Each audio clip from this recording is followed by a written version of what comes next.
بسم الله الرحمن الرحيم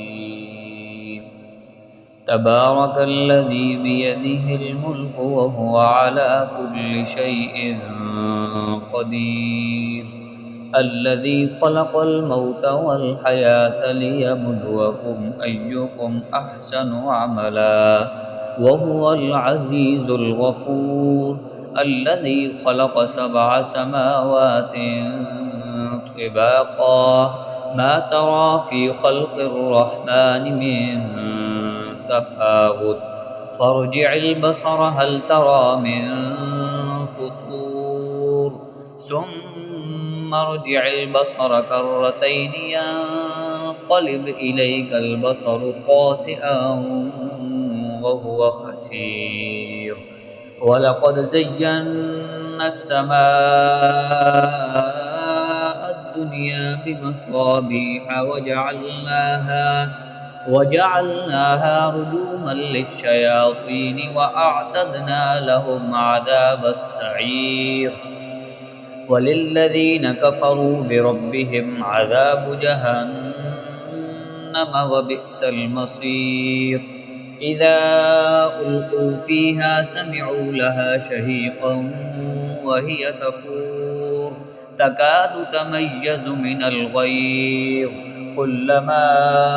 ألقي فيها فوج سألهم خزنتها ألم يأتكم نذير قالوا بلى قد جاءنا نذير فكذبنا وقلنا ما نزل الله من شيء إن أنتم إلا في ضلال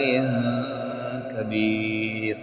وقالوا لو كنا نسمع أو نعقل ما كنا في أصحاب السعير فاعترفوا بذنبهم فسحقا لأصحاب السعير إن الذين يخشون ربهم بالغيب لهم مغفرة وأجر كبير وأسروا قولكم أو اجهروا به إنه عليم بذات الصدور ألا يعلم من خلق وهو اللطيف الخبير هو الذي جعل لكم الأرض ذلولا فامشوا في مناكبها وكلوا من رزقه وإليه النشور أأمنتم من في السماء أن يخسف بكم الأرض فإذا هي تمور أم أمنتم من في السماء أن يرسل عليكم حاصبا فستعلمون كيف نذير ولقد كذب الذين من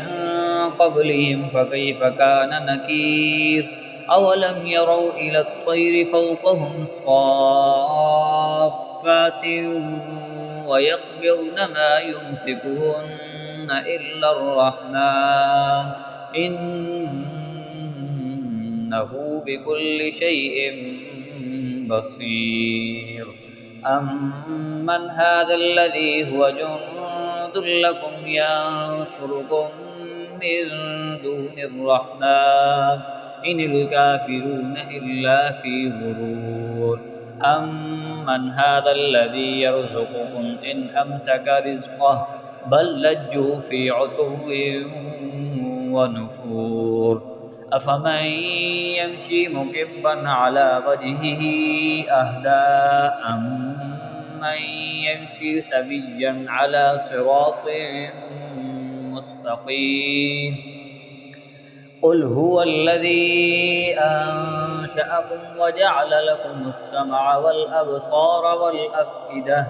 قليلا ما تشكرون قل هو الذي ذرأكم في الأرض وإليه تحشرون ويقولون متى هذا الوعد إن كنتم صادقين قل إنما العلم عند الله وإنما إنما أنا نذير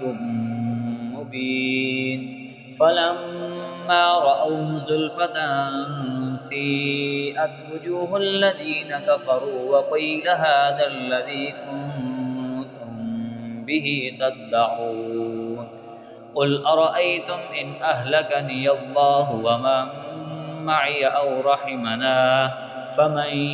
يجير الكافرين من عذاب أليم قل هو الرحمن آمنا به وعليه توكلنا فستعلمون من هو في ضلال مبين قل أرأيتم إن أصبح ماؤكم غورا فمن يأتيكم بماء معين